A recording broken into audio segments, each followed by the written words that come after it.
Está temblando el mundo hoy literalmente por el coronavirus, que es este virus respiratorio que viene desde la China. Esta mañana está creciendo el número de muertos, ya son 6 personas muertas. Los mercados asiáticos, Néstor, cayeron hoy preocupados por el coronavirus. Sí, señor. Viene desde la China, el gobierno chino ha tomado decisiones de emergencia. Enrique Rodríguez.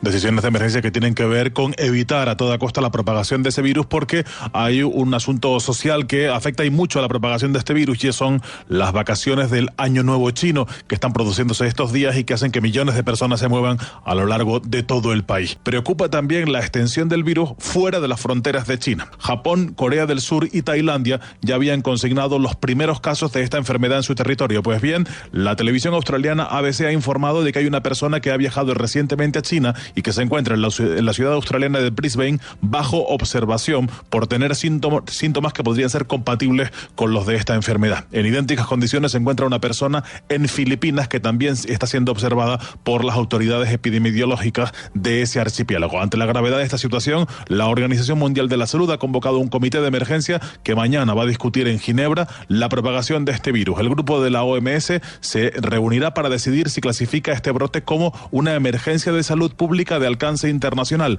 La doctora Aileen Martí es una infectóloga y docente muy importante, muy prestigiosa, que va mañana para este evento en la Organización Mundial de la Salud en Ginebra. Doctora Martí, ¿este coronavirus podría llegarnos a nosotros, a América Latina?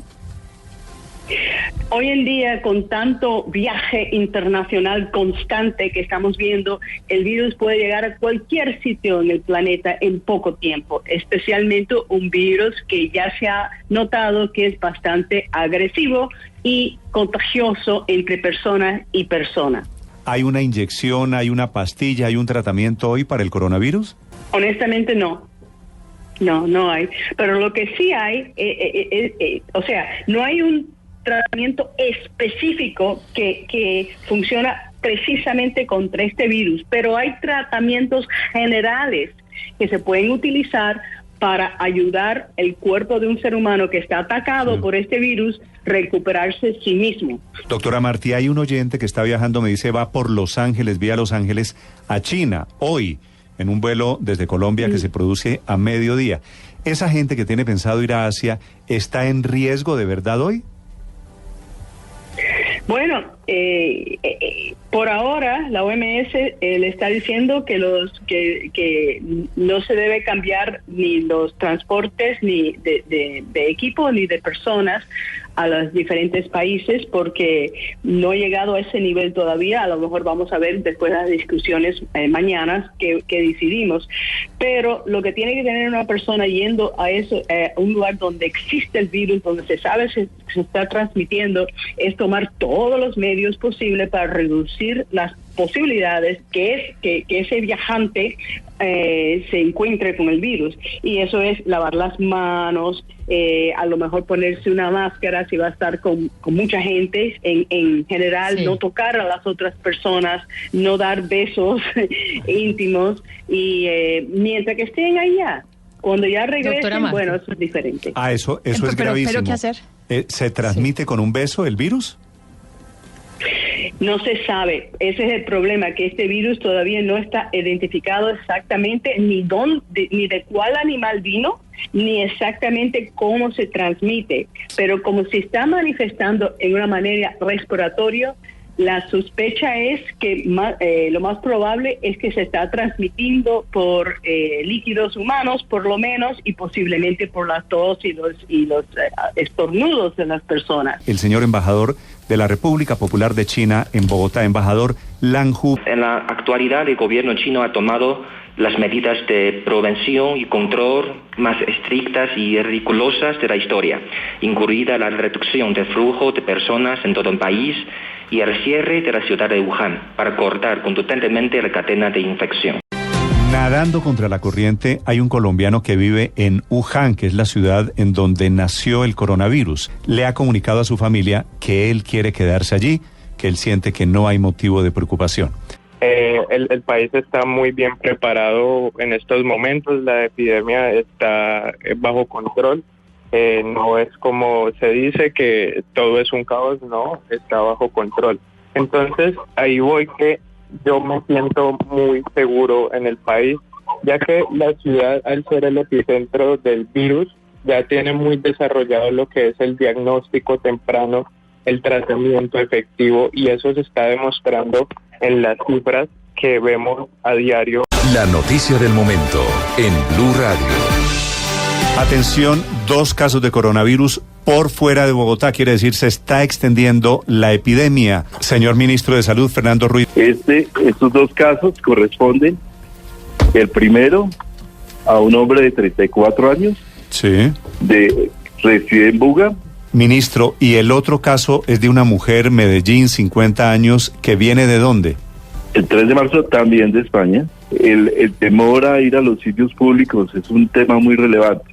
Y evidentemente, tenemos que decirlo, hay un riesgo, existe un riesgo, pero es un riesgo controlable hasta donde podamos, con base en unos lineamientos que estamos expidiendo en este momento el Ministerio de Salud para tratar de no afectar la cotidianidad de la gente. En medio de la controversia, porque es por el aeropuerto El Dorado por donde han entrado, la verdad sea dicha, buena parte de los casos de coronavirus en Colombia. Los contactos con el mundo exterior están ocasionando, vía el aeropuerto, vía el tráfico aéreo, buena parte de los casos de coronavirus en Colombia. Se cayó por la respuesta inapropiada, imprudente, por la respuesta desconsiderada e indolente, el gerente del aeropuerto, Álvaro González. Sí. Doctor Ortega, ¿cuál es la situación esta mañana del aeropuerto El Dorado? ¿Qué han hecho ustedes en los últimos días para contener la entrada del virus a Colombia? Nosotros hemos aumentado las medidas de prevención, las medidas de higiene. Hemos instalado 250 geles en 250 puntos del aeropuerto. Vamos a llegar mañana a unos 500. Adicionalmente estamos desinfectando con desinfectantes cuaternarios, con vapor, escaleras, pasamanos, superficies de contacto, etcétera. Estamos siguiendo todas las recomendaciones de la Secretaría de Salud. Estamos también en contacto con otros aeropuertos en Europa, viendo qué han hecho ellos para ver si podemos implementarlo acá. Hemos contratado 3 médicos y 15 auxiliares, incluyendo cámaras térmicas para verificar la temperatura con la Cruz Roja. Esos médicos estarán llegando hoy. Esos médicos han sido entrenados para situaciones como esta y además han sido entrenados por la Secretaría de Salud de Bogotá, que creemos que es la entidad que está mejor capacitada para decirnos qué hacer en estas circunstancias. Cerrar y desconectar los países como se está haciendo, pues nunca había pasado, y para eso todos tenemos que apoyar, todos tenemos que colaborar y pues opainar a su rol. La alcaldesa de Bogotá, doctor Ortega, había dicho, si les quedó grande el manejo del aeropuerto, devuelvan la concesión. ¿Les quedó grande, doctor Ortega? No, yo no creo. Yo creo que, como les digo, todos estamos aprendiendo y estamos haciendo todo lo que nos dicen las entidades de salud. Y lo que se nos ocurre a nosotros hacerlo, que nos hace sentido común. Una psicóloga española, psicóloga y educadora, doña Elena San Martín, ha publicado un folleto que nos puede caer como anillo al dedo en estos momentos también para Colombia. Se llama Consejos Psicológicos para Largos Periodos Dentro de Casa, que eso es lo que estamos viviendo en la práctica en estos días y vamos a seguir viviendo en estos días en Colombia y en buena parte del mundo. Es verdad que tenemos todos muchas ganas de saber qué está ocurriendo, de tener la información más actualizada, pero esto nos puede generar también mucha ansiedad. Entonces debemos limitar el tiempo, las veces al día que miramos los informativos, que nos ponemos al día con respecto al número de casos, etcétera. Sobre todo para intentar aprovechar, ¿no?, el tener la mente presente en el aquí y el ahora y aprovechar el tiempo para que no se nos eche encima esos días que vamos a tener que pasar en casa. Doctora San Martín, sí. He leído el texto con detenimiento y me parece una gran herramienta para todos nosotros. Ahora la pregunta que le hago, ¿por qué las actividades manuales y las actividades físicas son importantes en estos días, en estos momentos? Vale, pues efectivamente, nosotros tenemos, durante este tiempo que vamos a pasar en casa, necesitamos de alguna manera esa distracción. Por eso también es muy importante el trabajo que realizan ustedes desde la radio, porque pues nuestra mente de alguna manera es la forma más fácil que tiene de salir, entre comillas, claro, porque salir no vamos a poder, pero todo lo que son actividades manuales y ejercicio físico van a ayudarnos a conseguir una de las cosas que los psicólogos sabemos que más importantes son a la hora de lograr la felicidad, que es la sensación de flujo, que es esa sensación, ¿no?, como del cerebro que está fluyendo cuando está realizando algo, y eso se logra cuando uno se concentra en actividades manuales o en actividad física. Mariana Gómez es uno de los 3 nuevos casos de coronavirus que hay en Bogotá.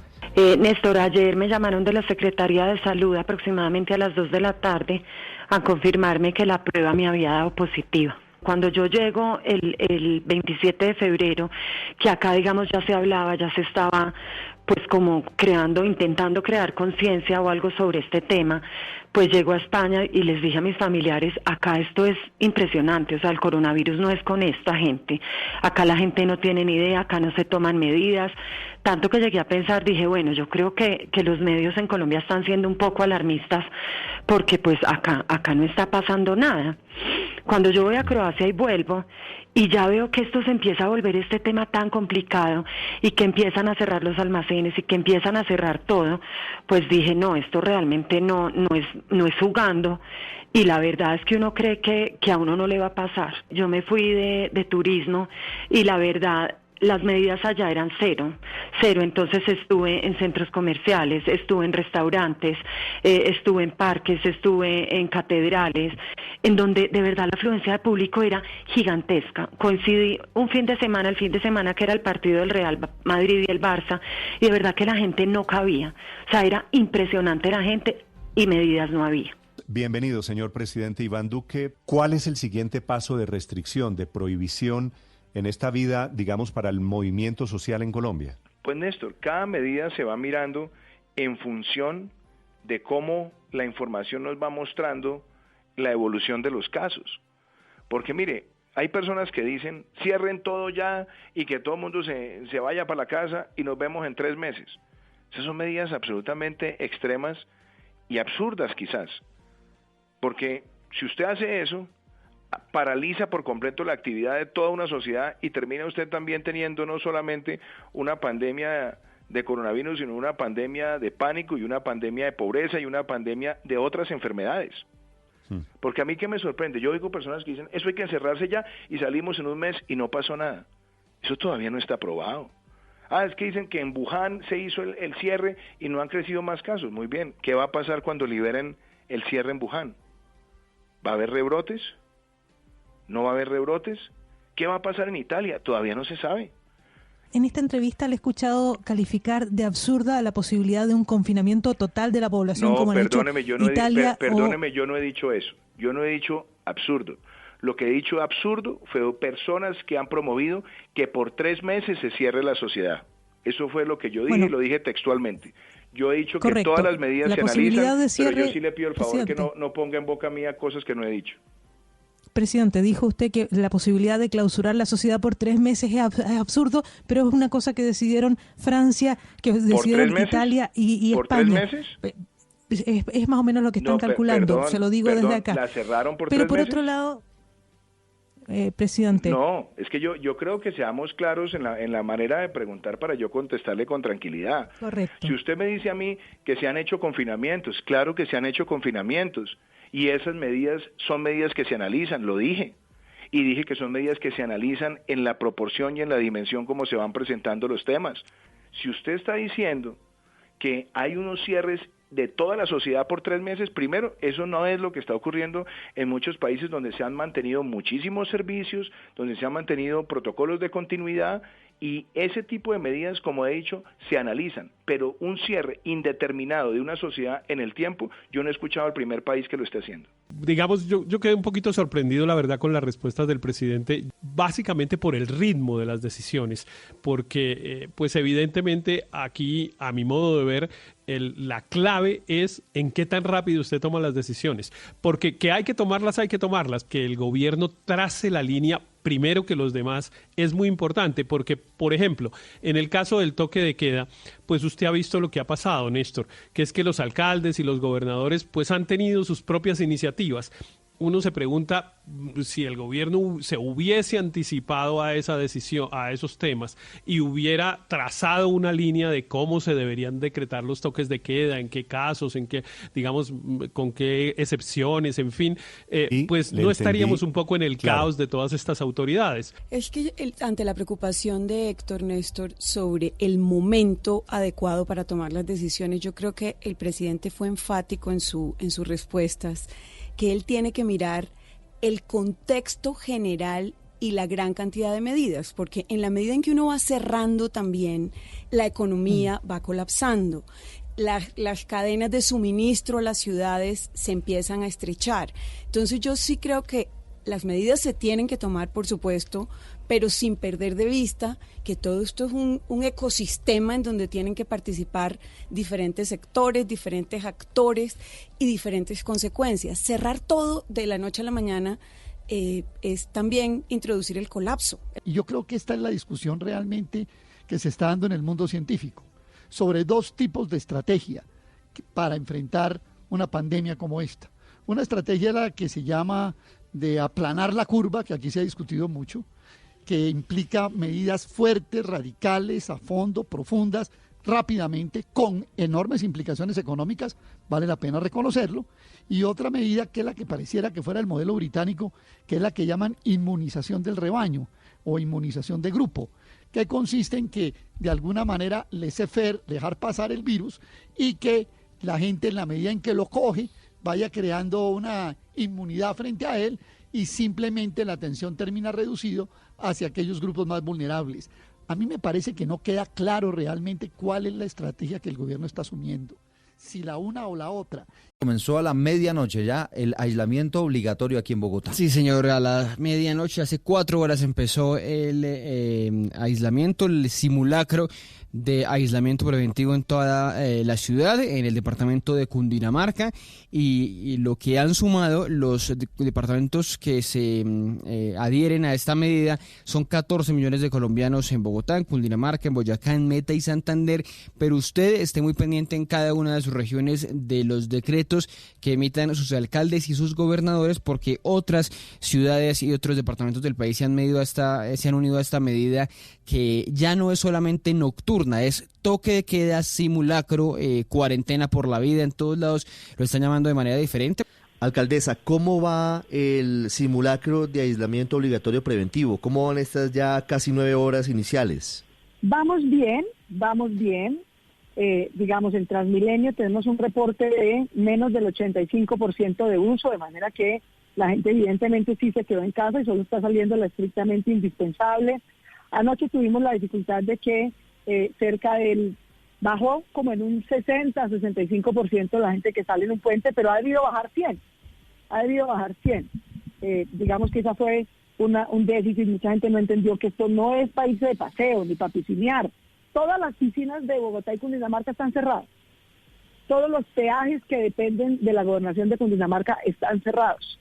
De manera que no es ni para paseo ni para turismo, sino para quedarnos en casa. Pero en términos generales estamos muy bien, la gente se quedó en casa, entendió que este es un ejercicio por nuestro cuidado, que más temprano que tarde vamos a tener que hacer una cuarentena obligatoria en medio de una situación de emergencia, y tenemos que aprender a hacerla, porque nunca nos había tocado hacerla. Saludo al doctor César Burgos, que es el presidente de la Asociación Colombiana de Sociedades Científicas. El manejo simple, metódico, primero precaución, después contención y después será mitigación, sí, no les funcionó y tuvieron que tomar, como el caso de España, como el caso de Italia sobre todo, decisiones radicales. Sí, doctor Burgos. Y lo que ocurrió en China también. Sí, esto quiere decir que como primera medida, digamos, que plantean ustedes, la Sociedad Médico-Científica, la Asociación Médico-Científica, debería ser que el presidente de la República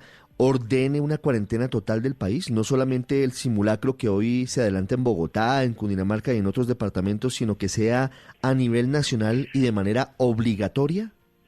Sí, mira, yo creo que estas pequeñas experiencias, mínimas experiencias, pueden arrojar algunos datos, pero date cuenta que 3 días de cuarentena o 4 días de cuarentena pues no van a marcar en forma inmediata, sino posterior. Es más o menos lo que estamos solicitándole al gobierno nacional, no arrancharnos en un solo modelo que no está funcionando, sino darnos la pela con una opción que está disponible en el paquete de posibilidades, algo más radical, y atacar el problema en la parte inicial y no esperar que ocurran hechos que ya están marcando como cierta tendencia. Vamos a darnos la cuenta tal vez en 2 o 3 semanas que sí debimos haber hecho esto de la cuarentena. Me interesa los resultados de esta cuarentena, pero no se pueden evaluar mañana, pasado mañana o cuando termine la cuarentena, sino 15 días después.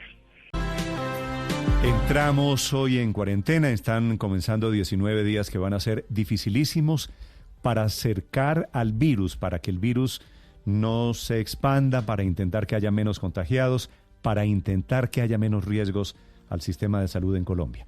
La doctora Marta Lucía Ospina es una de las expertas en este tema, dirige el Instituto Nacional de Salud en Colombia. Doctora Ospina, esta etapa de hoy, esta cuarentena, ¿debería servirnos para qué? ¿Cómo ayudamos? Es muy importante que todos en Colombia estemos como familiarizados o comprendamos cómo es el fenómeno global de la epidemia. En muchos lugares yo veo en las redes que la gente habla de aplanar la curva, pero no sé si es claro, digamos, el concepto de qué es eso y qué es lo que se está haciendo. Entonces quisiera que habláramos un poco más de eso para que nosotros estamos empezando hoy la medida más estricta, que es la cuarentena. Todo lo que se ha venido haciendo va sumando. Es una sumatoria que con esta cuarentena nos va a producir un resultado que vamos a ver en 19 días.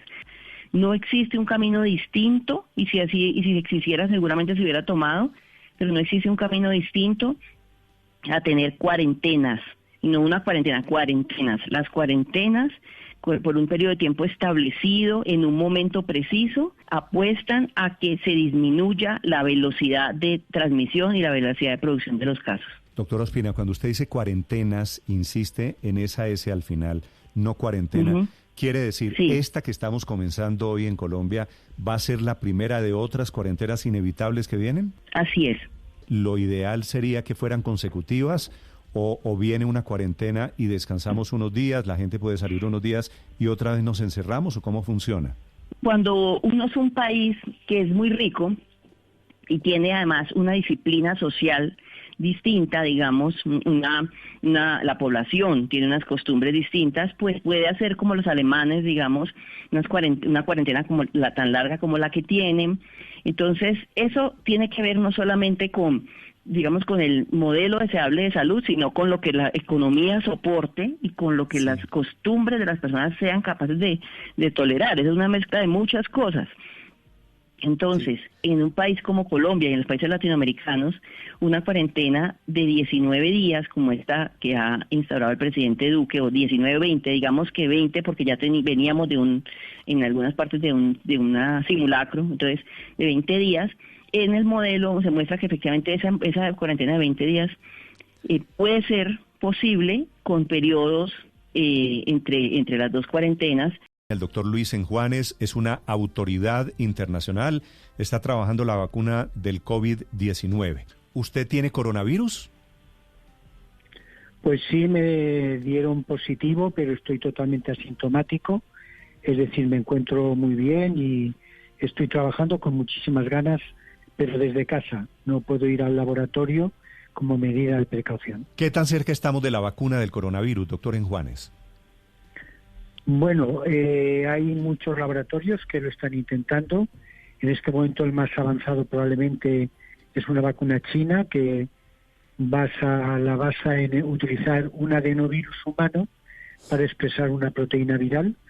El sistema se conoce y es más fácil de implementar. Y luego hay otra norteamericana que está basada en un ácido nucleico, un RNA que codifica proteínas, y que también está muy adelantada y muy soportada por la industria. En nuestro centro hay dos vacunas, una muy parecida a la china, pero basada en un postvirus que expresa una proteína del virus que es clave para inducir anticuerpos neutralizantes. Y luego la última, que es la que desarrollamos en nuestro laboratorio, que es una vacuna basada en el propio virus, pero que deja de serlo, deja de propagarse porque le eliminamos varios genes, y es muy efectiva porque induce anticuerpos contra varias proteínas virales. Usted habla de que tiene más de 20 años, o ustedes tienen más de 20 años investigando este tipo de virus, porque no debemos olvidar que esto no es un solo virus, es una familia de virus muy extensa. Usted, desde la experiencia, desde la experiencia, o desde este punto de vista que le da la experiencia, ¿pensaba que esta pandemia iba a producirse de esta manera, que iba a tener un grado de contagio tan extenso y tan intenso por casi 200 países del mundo?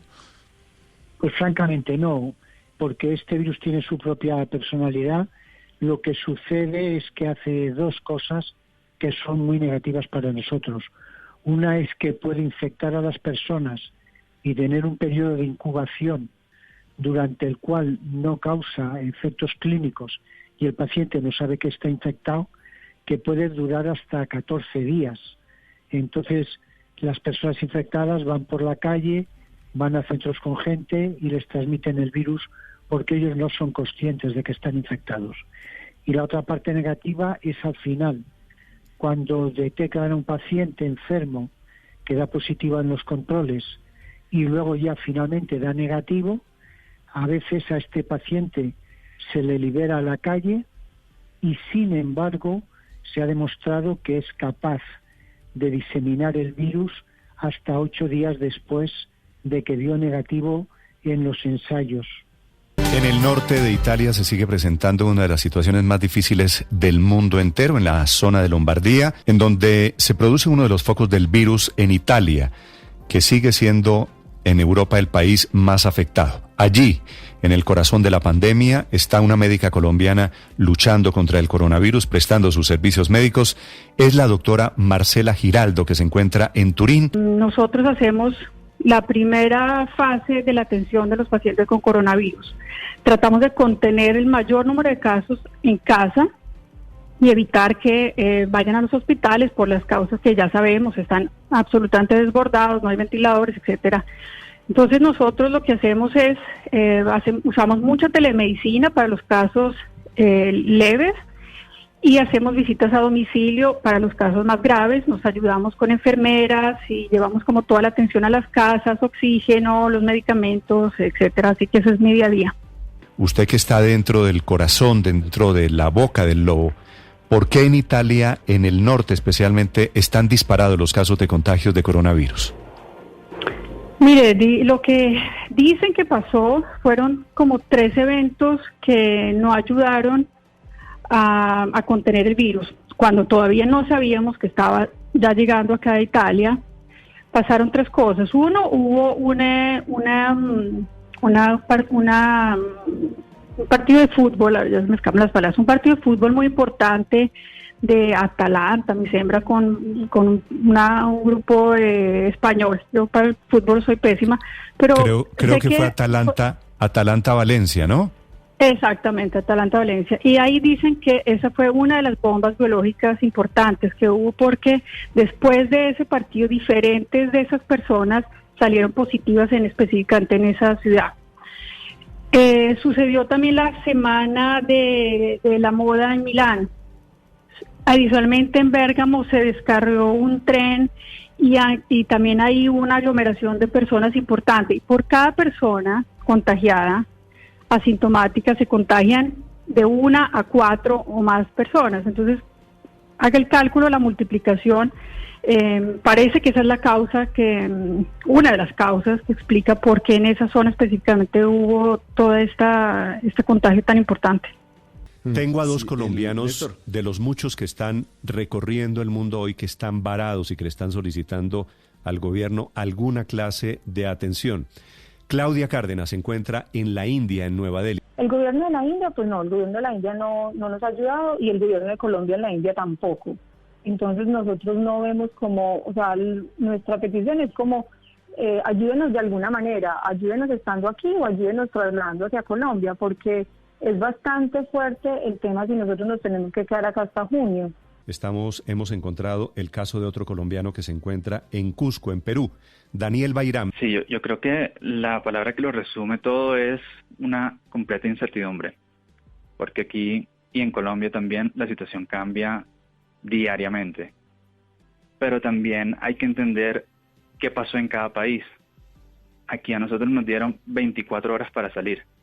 Sí. El presidente habló a las 8 de la noche y dijo que al día siguiente ya se cerraba todas las fronteras.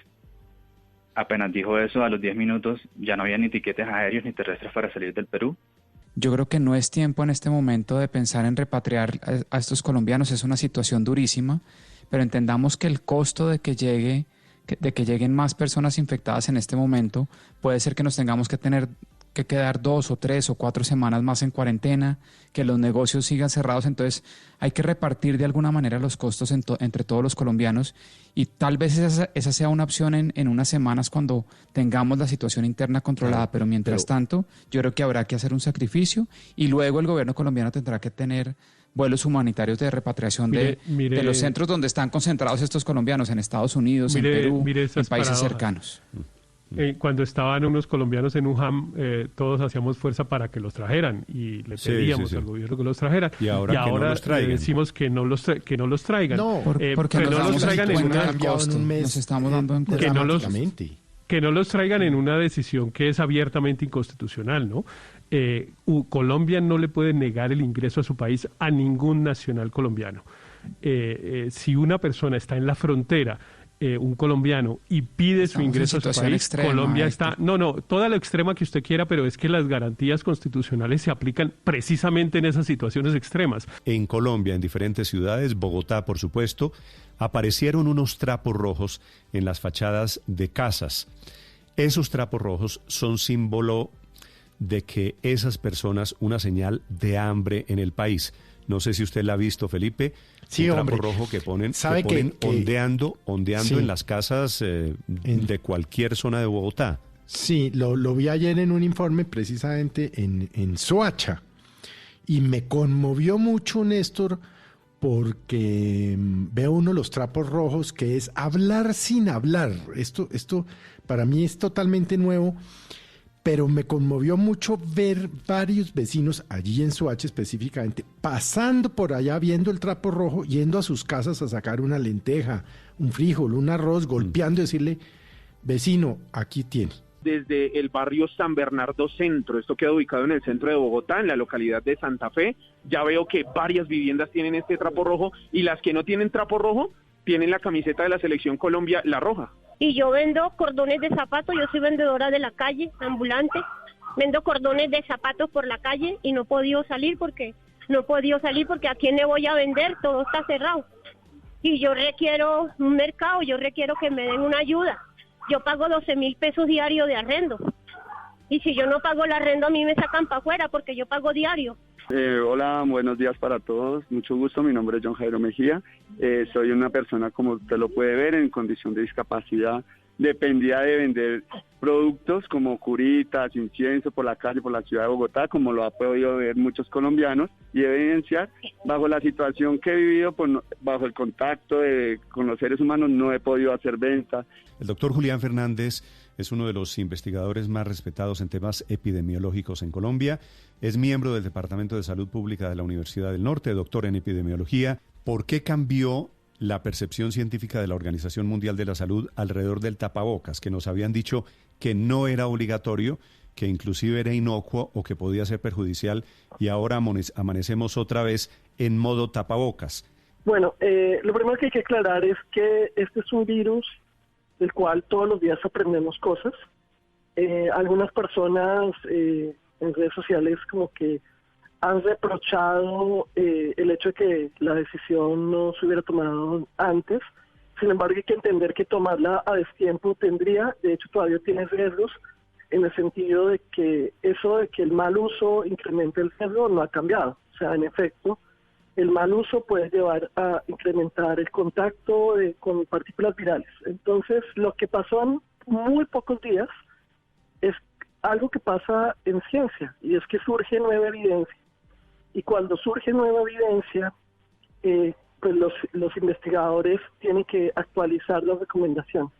Hay que decir que esto fue a partir de algunos estudios en los cuales comienza a aparecer cierta evidencia, no del todo concluyente, insisto, sobre que puede o no existir transmisión por el aire. Es un debate que existe todavía. Y por otro lado, la preocupación por el papel de los asintomáticos, aquellos que no tienen síntomas y que podrían transmitir la enfermedad, de los cuales el modo de contagio todavía no es claro. ¿Hay indicaciones de cómo se hace un buen tapabocas casero y cómo no se debe hacer? Hay varios videos del tamaño que tiene que tener, básicamente que cubrir desde abajo del mentón hasta la base de la nariz, que el borde sea más delgado, que cubra toda la boca. Hay varias recomendaciones. Yo invito a ver los videos oficiales que hay. En el caso de la OPS hay un video sobre cómo fabricar un tapabocas casero, pero insistiría en algo. Yo salgo a la calle y veo personas con tapabocas de todo tipo, pero de nada sirve si están tocándoselo con la cara o le tienen la nariz por fuera o no se lavaron las manos después de ponerse. Hubo denuncias y defensa del sistema financiero.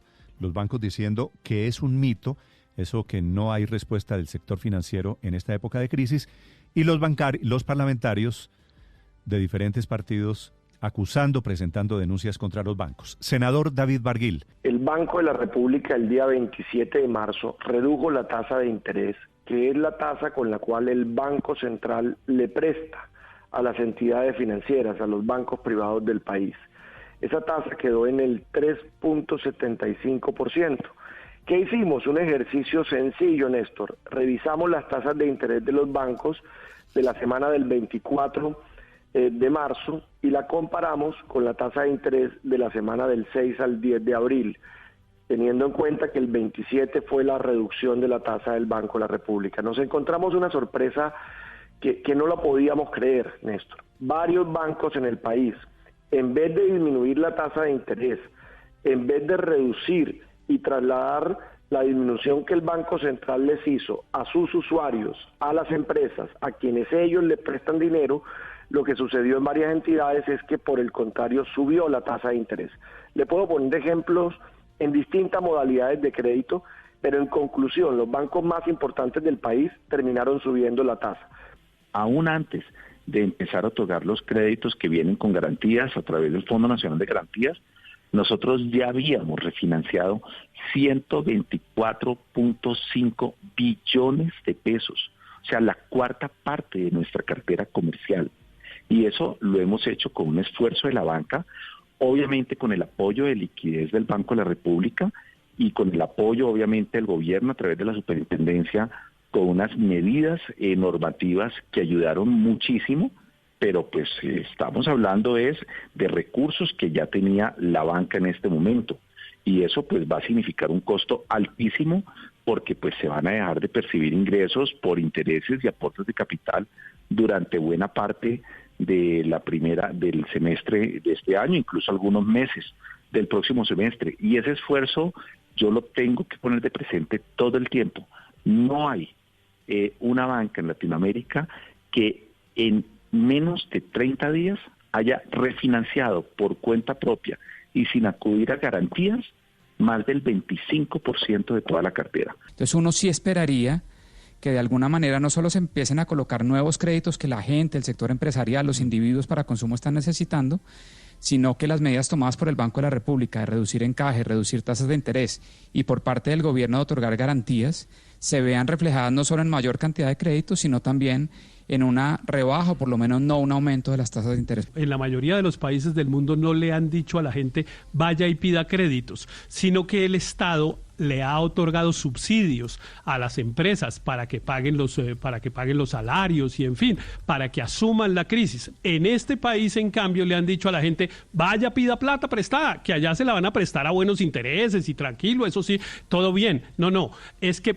Antes de eso, en la mayoría de los países del mundo ha habido subsidios estatales para paliar la crisis y en Colombia el gobierno se ha negado a esa fórmula. Mucha atención, el gobierno que está en maratón de decretos, porque mañana 17 se vence el primer mes, el mes de la emergencia económica, social. El gobierno está emitiendo los últimos decretos al amparo de ese estado excepcional. El último es sobre salarios altos para funcionarios del Estado. Dos novedades, Néstor. Uno, lo que tiene que ver con los sujetos pasivos, a quienes va este llamado impuesto solidario por el COVID-19, así lo ha bautizado el gobierno. Y dice, le voy a leer textualmente esta parte de los sujetos pasivos porque es importante. Son sujetos pasivos del impuesto solidario los servidores públicos en los términos del artículo 123 y las personas naturales vinculadas mediante contrato de prestación de servicio. Lo que estaban diciendo ustedes, se confirma que los de prestación de servicio están incluidos allí, y de apoyo a la gestión pública de salarios, Néstor, y honorarios mensuales periódicos de 10 millones de pesos. Y la otra novedad, Néstor, aquí incluyen a los pensionados con mesadas pensionales de las megapensiones de 10 millones de pesos, dice el gobierno así, megapensiones de 10 millones de pesos, también son sujetos pasivos del impuesto solidario por el COVID-19. Y aquí va lo importante, Néstor, la tablita progresiva de cómo se va a cobrar este impuesto solidario. En el rango de 10 a 12.500.000, el impuesto va a ser de 15%, aunque hay una salvedad aquí, Néstor, y es que la base sobre lo que se va a cobrar es de menos de 1.800.000 pesos menos del salario como tal. Le pongo el ejemplo, los de 10 millones de pesos pagan sobre una base de 8.200.000, así quedó establecido en este decreto, es decir, pagarían más o menos 1.250.000 pesos de impuesto. Sigue la tableta, de 12.500.000 a 15 millones, el impuesto sube al 16%, de 15 millones a 20 sube al 17%, y de 20 millones o más el impuesto es de 20%, según lo establece esta tabla del decreto 568, Néstor. Con esto cambian los números. Había iniciado el anuncio del gobierno diciendo que era 10% para quienes ganaban más de 10 millones y 15% para quienes ganaban más de 15 millones. Aquí hay una modificación importante y la base, que es lo importante, de 10 millones de pesos, pues también se modifica. Si le bajan el sueldo de 18 y le quedan 12 y no sé qué, eso lo que va a hacer es disparar la robadera de la que ya hemos venido hablando desde hace varios días. No, pero Felipe, la corrupción no se justifica ni se explica por el ingreso de los funcionarios en las que incurren. A mí me llaman la atención varias cosas. Me parece un poquito alto el porcentaje, Néstor. Sí, cuando 20%. Cuando empezamos a trabajar esta idea iba del 5 al 10%, sí, pero comenzaba en unos salarios más bajos también, en personas que ganaran 6 o 7 millones, que podían aportar 200 o 300 mil pesos mensuales. Pero bueno, el gobierno siempre consideró que debería comenzar más arriba y efectivamente puso la vara siempre en 10 millones, que me parece, digamos, bien, pero pasar a 20% pues es sin duda un recorte grande. Ahora, claro, a la gente le va a gustar que, por ejemplo, un congresista que recibe de salario aproximadamente 30 millones de pesos deba aportar 6 millones de pesos mensuales. Al final de cuentas, esto van a ser mayo, junio, julio, 150.000 millones de pesos. ¿Será que con eso vamos a resolver el problema de la crisis? No, pero ayuda, Aurelio, en este momento cualquier todo peso, ayuda, todo ayuda, cualquier sí, peso ayuda. todo ayuda. Todo peso ayuda, sí, lo que pone Aurelio un poquito es la dimensión del problema en el cual estamos navegando. Sí, pero es que se le da la señal a la sociedad de que esa es la cúpula del ingreso en Colombia, y esa no es la cúpula del ingreso en Colombia. ¿Por qué no se hizo una reforma a aumentar, por ejemplo, la tasa marginal de los que hoy pagan 39% de renta y se les sube otro poco más? Y le aseguro que hubiera recogido el triple, se lo aseguro. El grupo turístico de Cameron ha anunciado medidas frente a esta crisis del COVID-19. Hoteles que están cerrados en el caso de Decameron desde la semana pasada. Fabio Villegas, el exministro, es el presidente de Decameron. Se trata de ayudarle a los empleados y a las familias hoy a superar esta crisis, a que sus ingresos no se vean materialmente afectados, pero también pensar que el objetivo es que esos empleos existan en el futuro. Entonces, en la parte laboral, básicamente lo que hemos hecho es lo siguiente. Primero, no vamos a despedir a nadie, ese es el objetivo, vamos a preservar los empleos, y la manera como lo estamos haciendo es ofreciendo una serie de ventajas y alternativas a los de menos ingresos. Quienes tienen menos de 2 salarios mínimos van a continuar recibiendo su ingreso sin ningún tipo de afectación. Y ahí tenemos el 78% de la población laboral de la compañía. Y hay un grupo que es minoritario, 480 personas, que va a tener un subsidio del 60% del salario. O sea que estamos llegándole a los de menos ingresos, manteniéndole su salario. A quienes ganamos más, unos vamos a hacer un recorte voluntario en nuestro salario, y a otros, a quienes se les suspende el contrato, van a recibir un subsidio. Sí. ¿Le puedo preguntar, doctor Villegas, de cuánto es el recorte suyo y de los ejecutivos del Grupo de Camerón? Claro que sí, mi recorte es del 50% del salario, y en la medida después en que bajan los vicepresidentes, se les está invitando a un recorte del 40% y llega hasta recortes del 10%. La denuncia apareció en redes sociales y resultó ser cierta. Entre otras cosas, el conjunto residencial que se llama Abedules de Santa Fe emite un comunicado rechazando, repudiando las amenazas de algunos miembros de esa comunidad contra el médico al que amenazaron de muerte. Nosotros no solamente ayudamos en nuestros trabajos, sino si algún vecino necesita una consulta, una pregunta, si hay alguna emergencia en el conjunto, pues han contado con nosotros. De hecho, hemos ayudado a personas que han estado enfermas en este mismo conjunto. Hemos brindado atención a niños, a adultos mayores, a adultos normales, y los accidentes que a veces han surgido en el transcurso de este tiempo en el conjunto también hemos estado ahí. Probablemente también por eso, pues probablemente porque saben que trabajamos en salud, o sea, que yo trabajo en salud, que saben que soy médico, entonces igual pues las personas no saben en qué trabaja uno. Puedo, o sea, yo como se trabaja en un servicio de urgencias, puedo estar expuesto a coronavirus. Si usted me pregunta si tengo coronavirus, no lo tengo. Si usted me pregunta si he tenido un caso de coronavirus positivo, no lo he tenido. Pero si usted me pregunta si puede haber algún paciente con coronavirus, podría ser, porque al trabajar en un servicio de urgencias estoy expuesto en que en cualquier momento lo llegue. Alcaldesa, de hoy en 8 días, a esta hora, ya no tenemos cuarentena, no técnicamente, es decir, a no ser, por supuesto, que los gobiernos tomen la decisión, que es muy probable, de aquí al domingo, que es el plazo. ¿Qué cree usted que va a pasar la semana entrante? ¿Cómo se imagina usted a Bogotá en el mediano plazo, después de la semana entrante? Pues yo me la imagino en cuarentena todavía, así es como me la imagino. Lo único que va a cambiar y que estamos viendo, Bogotá necesita seguir en cuarentena, no podemos levantarla. Si nosotros levantáramos y todo el mundo sale, el sistema hospitalario, yo lo demostré y lo puedes ver tú y cualquiera en el modelo que hicimos público. Nosotros hoy tenemos que al mes se nos reventaría el sistema de salud, al mes, al 31 de mayo.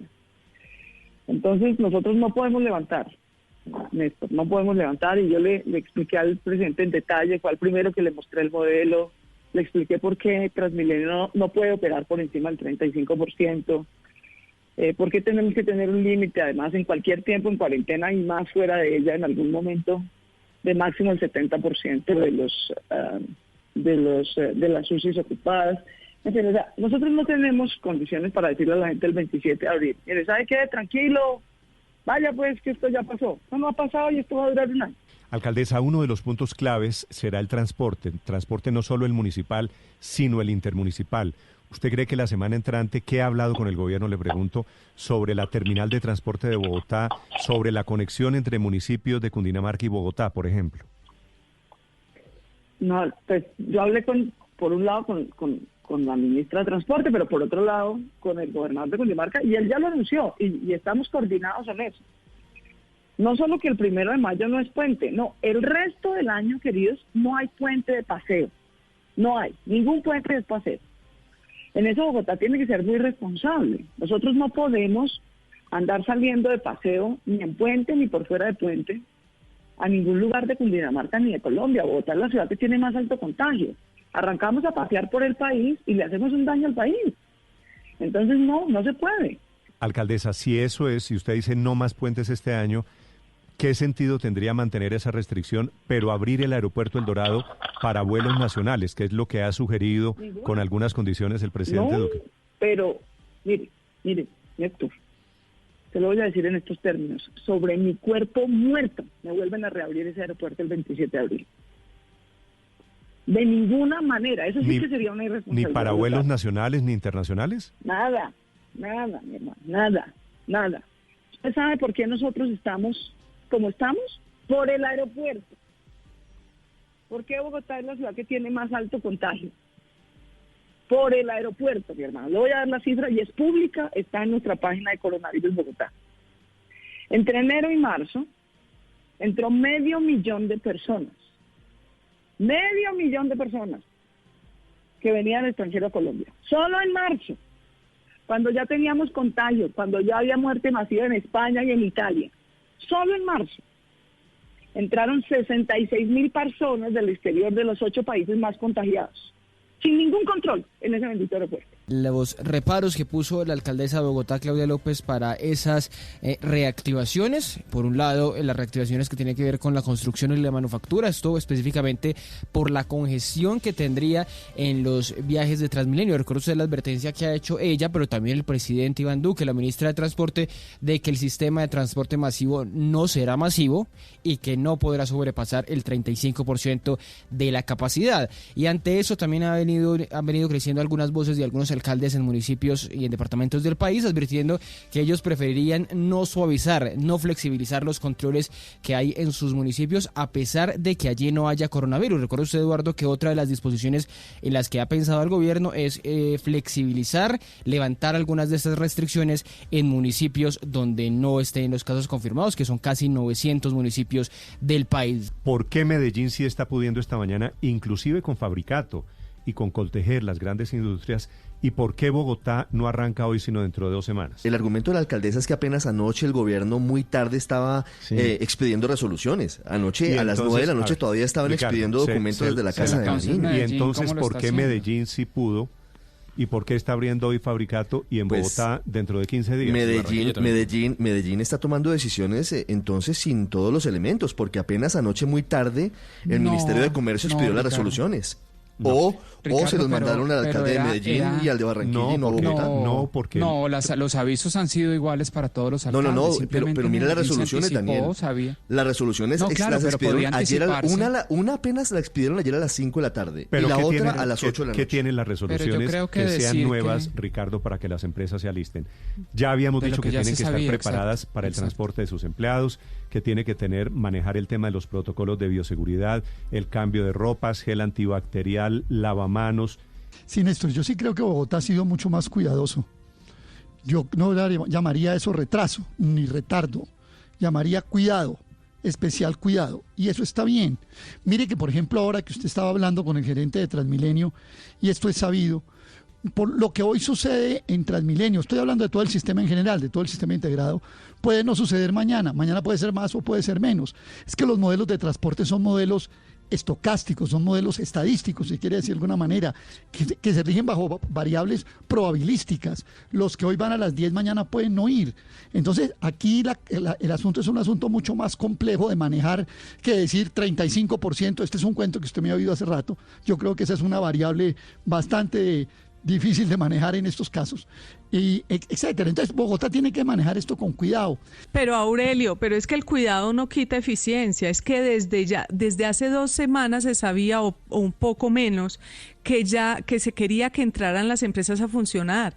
Me da la impresión que lo que pasa es que la alcaldesa no ha querido colaborarle mucho al gobierno nacional, por la manera como ella habla, las condiciones que ella le pone al gobierno nacional, parece que no estuviera trabajando en equipo. Lo ha hecho muy bien ella como líder individual en la ciudad, pero en el trabajo en equipo yo creo que se ha rajado. El presidente, ella todos los días dice, el presidente nos puso atención, el presidente nos oyó, pero ella parece que no le pusiera atención al presidente, que no escuchara al presidente, porque así como Daniel Quintero pudo tener ese registro hoy, y van a poder empezar a trabajar las empresas y van a poder hacer un control epidemiológico, pues ¿por qué no lo pudo avanzar Bogotá?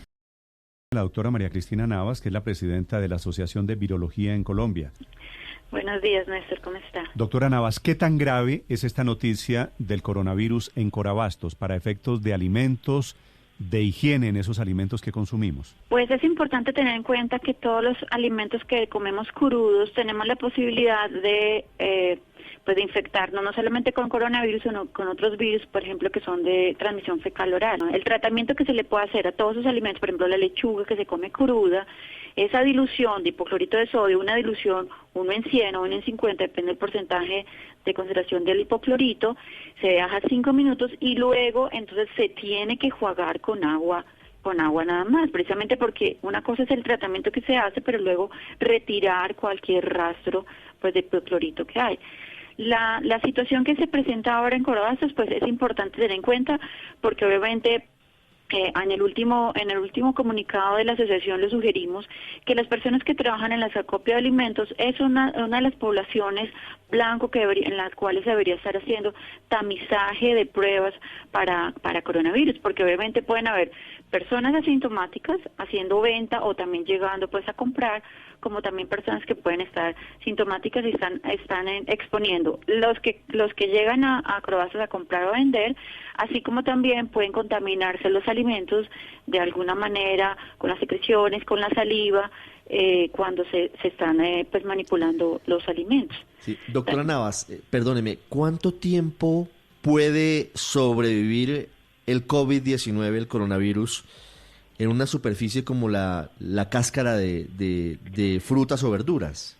No, sorprendentemente yo no he visto ninguna publicación con respecto a cuánto tiempo puede durar en alimentos. Eso no está descrito. Está bien descrito en cuánto tiempo en acero inoxidable, en plásticos, en tela, en papel, pero sorprendentemente no, esto no.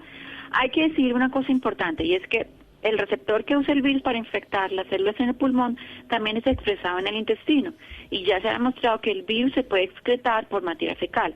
Ahora, no estamos seguros si la vía fecal-oral podría ser también una vía de transmisión.